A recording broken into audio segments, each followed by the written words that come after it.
तर ही होती उरुळीतली सकाळ. तर सकाळची सुरुवात झाली आहे छान असं कबूतर बघून. त्यानंतर मी तात्यांच्या घरी गेले. तर तात्या जिथं राहतात ना, तिथलं वातावरण एकदम सेम आपल्या गावाकडचं सारखं आहे, रानात राहिल्यासारखं वाटतं. त्यामुळे मला तिथं बरं वाटतं, करमतं जरा.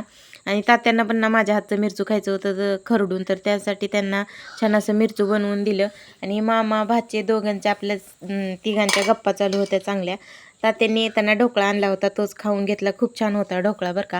आणि उरुळीत आलं ना की हे मुलांचं असं वेडापणा चालूच असतो.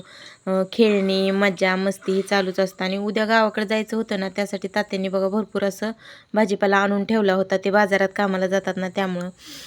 त्यानंतर त्यांनी आम्हाला खाण्यासाठी ऊस घेऊन आला. तर मला ऊस खूप आवडतो, त्यामुळे मी ते ऊस खाल्ला आणि ही जेली.